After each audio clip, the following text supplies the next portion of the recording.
જોહર મિત્રો. તો આજે આપણે નિફ્ટી ફ્રાઈડે માર્કેટ તો તમે જોઈ શકો છો. આજે પણ આપણે પ્રીવિયસ માર્કેટ આપે જ હતું, જે આપણે સાઇડ વેટ આપે થોડુંક સ્કેલ્પિંગ કહી શકીએ છીએ. એમાં પણ જે પ્રીવિયસ ટાઈમ આપણે વાત કરીને જે ઓર્ડર બ્લોક આપણો પરફેક્ટ દોરેલો હતો, એ જ એરિયા પણ આજે પણ માર્કેટ રિએક્ટ કર્યું ને જે રિજેક્શન એરિયો છે, સપોર્ટ એરિયો છે, પણ એ પણ આપણે ગઈ કાલના માર્કેટને જેમ ઇક્વલ જ હતું. માર્કેટ એ રીતના ચાલ્યો છે, એ પણ તમે જોઈ શકો છો કે માર્કેટ એ જ એરિયામાં સપોર્ટ લઈને પછી એક આપણને પુલ બેક આપી સપોર્ટ તરીકે આપણે કહી શકીએ કે એક સ્કેલ્પિંગનો મૂવ મળ્યો હતો કે જેમાં આપણે 3 થી 4 કેન્ડલનો આપણે કેપ્ચર કરી શકીએ. પોઈન્ટ પણ સારા કેપ્ચર થઈ છે, જે તમે જોઈ શકો છો. માર્કેટને આપણે આજે ક્લોઝિંગ એરિયાને અને એજેક્શન એરિયા હાઈ સુધી તમે માર્ક કરો તો આપણે 100 પોઈન્ટ આપણે આરામથી સ્કેલ્પિંગમાં કેપ્ચર કરી શકતા હતા. અને એ જ રીતનું હતું ને જે આપણે જે આરબીઆઈનું જે પર્સન્ટેજ આવવાનું એ પણ તમે જોઈ શકો કે જે રેગ્યુલર હતું એ ટાઈપે જ હતું. તેમાં પણ માર્કેટમાં કંઈ અસર આપણને જોવા નહીં મળી. પણ અત્યારે જે માર્કેટ છે ચાલતું છે, એમાં એક વસ્તુ એ નોટિસ કરવા જેવું છે કે માર્કેટ હારે અત્યારે ખાલી લિક્વિડિટી ભેગી કરતી છે, જે ગઈકાલનું હતું ને આજનું માર્કેટ છે. 2 દિવસથી માર્કેટ લિક્વિડિટી ભેગી કરતું છે. કેમ કે માર્કેટ છે ને અપસાઇડ કાં ડાઉન સાઇડ એક મોટો મૂવ આપવો છે. એના માટે આપણને ખબર છે કે જે સેલર છે તેણે માર્કેટને નીચે પાડવું છે કે માર્કેટને બાયરે ઉપર લઈ જવું છે. એ બેમાંથી જે આપણે આજે રિજેક્શન એરિયામાંથી બહાર નીકળશે સક્સેસફુલી વોલ્યુમ સાથે, આપણને એ સાઈડ આપણને એક મોટો મોમેન્ટ જોવા મળી શકે છે. તો આપણે એ જ મોટા ટાઈમ ફ્રેમ પણ જોઈ લઈએ છીએ કે 15 મિનિટના ટાઈમ ફ્રેમ પર જોઈ લઈએ આપણે કે એનાલિસિસ બી કરી લઈએ છીએ. કેમ કે આજ માટે જે હતું એ આપણે વાત કરી ગઈકાલના જે માર્કેટ હતું સ્કેલ્પિંગનું જ હતું. ખાલી એક સપોર્ટ પર આવીને એક કે બુલિશ કેન્ડલ બનાવીને આપણે સ્કેલ્પિંગ કરી હતી. હવે તમે જોઈ શકો કે આપણે જેવા એરિયા પહેલા તો આપણે 1 આવરમાં જોઈ લે જે આપણે નાના ફ્રેમ પર આવ્યા છે. 1 આવરમાં પણ તમે ક્લિયરિટી જોઈ શકો છો. જે પ્રીવિયસ માર્કેટ છે તમે જોઈ શકો કે જે આ એરિયાના માર્કેટ છે બધા એકાદ તો upside momentum down side momentum આપતા હતા, પણ અત્યારનું જે 2 થી 3 દિવસનું માર્કેટ છે તમે જોઈ શકો છો કે આજે 3 જૂનથી માર્કેટ પેલું થયેલું એ પછી માર્કેટ એ રીતનું રેન્જમાં આવી ગયેલું છે કે જે એનો સપોર્ટ લેવલ છે, રેસિસ્ટન્ટ લેવલ છે, એ એરિયાની અંદર જ માર્કેટ ફસાયેલું છે. અને જે આપણી 9 EMA સ્ટ્રેટેજી છે એ પણ આપણે જોઈએ તો એમાં પણ જે 9 EMA ક્રોસ ઓવર છે માર્કેટ એ સેન્ટરમાં આવીને જ માર્કેટ ફસાયેલું છે. આપણે હવે છે તે મંડે એ રીતનું પ્લાનિંગ છે કે જ્યાં રિજેક્શન એરિયો છે અને જે આપણો સપોર્ટ લેવલ છે એ બેમાંથી કઈ સાઈડ માર્કેટનું મોમેન્ટમ જોવા મળે છે. જે આપણે ગઈકાલે પણ વાત કરી કે જો આ માર્કેટમાં જે આપણે લેવલ માર્ક કરેલા હતા એની ઉપર ખુલે તો આપણાને બુલિશ મોમેન્ટમ એ રીત મતલબ સાઇડવેઝ માર્કેટમાંથી બહાર નીકળે બુલિશ કરે નેગેટિવ ફૂલ્લી નેગેટિવ કાં તો ફૂલ્લી બુલિશ જોવા મળતે. ને એ જ રીતે નીચે પણ ઓપન રહ્યો માર્કેટ એ જ એરિયામાં ઓપનિંગ પણ કરી. એટલે તમે જોઈ શકો કે માર્કેટના જે રિજેક્શન લેવલ છે આપણે એ પણ હજુ નથી. એટલે આ એરિયામાં લિક્વિડિટી ભેગી જ છે, એ હજુ પણ થઈ જ નથી. ના નીચે બી લિક્વિડિટી પડેલી છે. એટલે માર્કેટ 2 દિવસથી લિક્વિડિટી ભેગી કરતું છે. અને આપણે એક વસ્તુ એમાં નોટિસ કરવા જેવું નોટિસ કરવું જોઈએ કે માર્કેટ જ્યારે પણ અપ સાઈડ જાય છે કે ડાઉન સાઈડ જાય છે એ પહેલા લિક્વિડિટી ભેગી કરે છે. લિક્વિડિટી ભેગી કરે અને લિક્વિડિટીને કોન્સેપ્ટને ક્રિએટ કરે માર્કેટ અને કાં તો અપ સાઈડ કાં તો down side. Market up side જવું હોય તો એ પહેલા જે અપ સાઈડની લિક્વિડિટી ભેગી કરશે ને બતાવશે કેવું કે માર્કેટ નીચે જવાનું એમ કરીને નેગેટિવ મૂવ બતાવશે. જે આપણે ટાઈમ ફ્રેમમાં તમને બતાવું છું. આ તમે જોઈ શકો. તમને એક એનું પરફેક્ટ એક્ઝામ્પલ પણ છે આપણે પણ તમને બતાવું છું. બાકી અત્યારના જે 2 દિવસથી માર્કેટ હતા એટલે આપણે એક ઝોનમાં જ હતા. હવે તમે જોઈ શકો કે આપણે જે આ 3 જૂનનું માર્કેટ હતું જે આપણે વાત કરી હતી.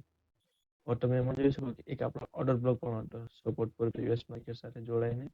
એ આપણે એક પરફેક્ટ હતો ઓર્ડર બ્લોક. એટલે જે કહી શકે કે માર્કેટમાં જે બાયરો છે આ એરિયામાં એની પોઝિશન ઓર્ડરની કન્ફર્મ નહીં છે. એટલે આપણે કહી શકીએ કે માર્કેટ ઉપર જવા માંગતું છે, પણ એ લોકોને જે પ્રાઇસમાં જોતું છે એ એરિયામાં હજુ રિટેલર ફસાય નથી. હવે માર્કેટે શું કર્યું, પહેલા તો નેગેટિવ મુવમેન્ટ આપ્યું, પછી નેગેટિવ મુવમેન્ટ આપીને શું કર્યું માર્કેટે જે નેગેટિવ મુવમેન્ટ આપ્યું માર્કેટે પછી જે રીતનું મુવમેન્ટ તમે જોઈ શકો છો કે માર્કેટે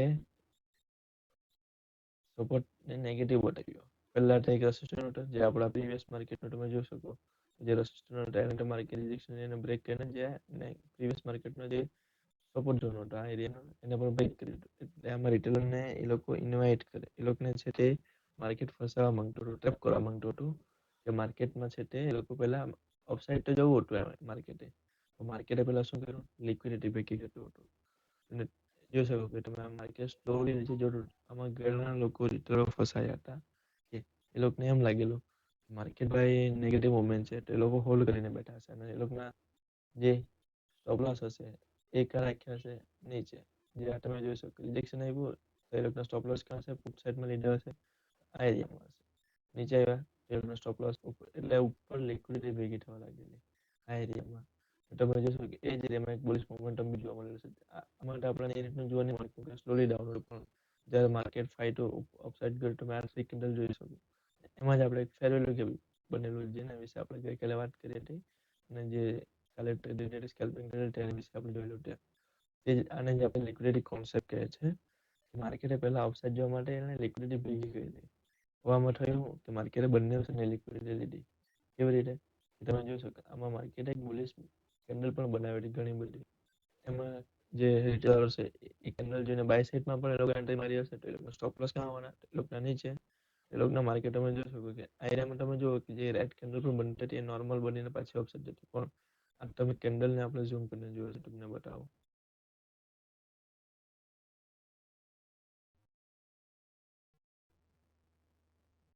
જો આ તમે કેન્ડલ જોઈ શકો છો, પરફેક્ટ આપણે મારું બાજુ કેન્ડલ બને કે જેમાં બાયરને ઇન્વાઇટ જ થવા દીધા. પ્લસ બીજું કે તમે જો માર્કેટે ઘણી કેન્ડલ બનાવી છે એ રીતની, ભલે શેડો નાની છે કેન્ડલ બનાવી છે પણ જે એની પ્રીવિયસ કેન્ડલ બની છે માર્કેટને પહેલા રિજેક્શન કેન્ડલ બનાવી એ પછી પણ નેગેટિવ મોમેન્ટ જોવા મળે તમે જોઈ શકો છો. માર્કેટે શું કર્યું, પહેલા તો એક રિજેક્શન લીધું અને જે આપણો ઓર્ડર બ્લોક હતો માર્કેટ એ જ એરિયામાં સપોર્ટ લીધો. હવે તમે જોશો ઘણી માર્કેટમાં તમે જો રેડ કેન્ડલ બનાવી નીચેની સાઈડ પણ એની તમે શેડો જો કોઈ બી આના કમ્પેરમાં કોઈ નથી. અને જે શેડો છે એકદમ માઇનર છે પણ જે આ રેડ કેન્ડલ છે એની શેડો મોટી છે. જે તમે પ્રીવિયસ કેન્ડલમાં જોઈ શકો છો કે કોઈ બી રેડ કેન્ડલ બનેલી હતી પ્લસ કે માર્કેટના જે પ્રીવિયસ લો છે તેની નીચે કેન્ડલ બનેલી પણ એમાં શેડો મળે જ નહીં. એમ તમે જોઈ શકો છો આમાં બી શેડો નહીં મળે, આ એરિયામાં શેડો નહીં મળે, અહીંયા પણ બિગ શેડો બનેલી કેન્ડલ બનેલી. કેવું કે માર્કેટે પ્રીવિયસ લોને બ્રેક કરીને પેલું એ પછી બુલિશ મોમેન્ટમને કેન્ડલ બનવું જોઈએ ને એને હાફ ઉપર જે કેન્ડલ બનેલી છે તેને હાફ ઉપર કવર કરી લેવું જોઈએ. એ જ રીતે તમે જોઈ શકો કે માર્કેટે આમાં પણ રિજેક્શન આપીને એક હાફ કેન્ડલ પણ એને ગ્રીન કલરે કેપ્ચર કરી લીધી. એટલે કે માર્કેટમાં હવે શું થયું કે માર્કેટે લિક્વિડિટી લઈ લીધી છે, બહાર એન્ટ્રી લઈ લીધી છે અને તમે જોઈ શકો એક બીજી બે એક આપણે આમાં નોટિસ કરવાની હતી એ પછી જે કેન્ડલ નાની નાની બની તમે જોઈ શકો છો કે માર્કેટે એના આલો એક આલો છે, એક આલો, એક આલો, આ તમે જોઈ શકો કે માર્કેટ એનો પ્રીવિયસ લોની નીચે ટચ કર્યું જ નથી. એટલે આમાં હું સિમ્પલી એકદમ માર્કેટમાં આપણને ખબર પડે છે કે બાયરો ધીરે ધીરે ઇન્ટરેસ્ટેડ થતા છે. માર્કેટમાં આપણે જે લિક્વિડિટી કોન્સેપ્ટ હતો એ આપણું સક્સેસફુલ છે, વેલિડ છે આપણું. તમે જોઈ શકો કે માર્કેટમાં ધીરે ધીરે બાયર એમાં થવા લાગ્યા હતા. પછી તમે જોઈ શકો કે માર્કેટ આ એરિયામાં એક કેન્ડલ ફોર્મ કરી અને પછી તમે જોઈ શકો કે માર્કેટે કઈ રીતનો સપોર્ટ લઈને એક બિગ મુવમેન્ટ આપ્યો અને માર્કેટમાં તમે જે પોઈન્ટ તમે કહે આપણે 47ની કેન્ડલ બની, 50ની, આપણે 34ની, એટલે આપણે 100+ પોઈન્ટ આપણે આમાં પણ કેપ્ચર કરી લીધા. એ જ આપણે લિક્વિડિટી કોન્સેપ્ટ છે.